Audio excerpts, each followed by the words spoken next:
আজ অনেক দিন পর কিছু রান্না করার ইচ্ছা হলো, তাই ভাবলাম যে এর একটা রান্না করবো। চলো দেখা যাক রান্নাঘরে গিয়ে। আমি মাঝে চিকেন স্টার্টে মানে চিকেন কাবাব টাইপের ওর মধ্যে দিয়ে দিলাম চিকেন, আদা রসুন পেস্ট, গোলমরিচ, লেবুর রস, নুন, তারপরে এটা গরম মশলা গুঁড়ো দিয়ে এটাকে আলাদা একটা মিক্সিং করে নিয়ে 15 মিনিট এটা সাইডে রেখে দেওয়া হবে।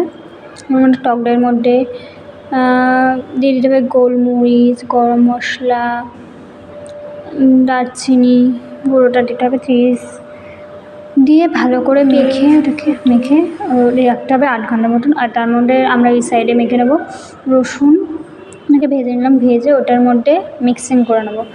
এই মিক্সিংটা হয়ে গেলে তারপর চিকেনটা দিয়ে দেবো। ওটা দুধ অ্যাড করতে হবে, সেটা আমি পরে দেখিয়েছি। এইটা মিক্সিংটা করে আধা ঘন্টা ফ্রিজে রাখতে হবে। রেখে দেওয়ার পর জলে ভিজিয়ে রেখেছিলাম আমরা কাঠির মধ্যে একটা একটা করে টুট করে তেল আর মাখন দিয়ে সেগুলো সাজিয়ে ওর মধ্যে সাজিয়ে দেবো। 1 প্লেট হয়ে এলে একটু চিজ দিয়ে দেবো।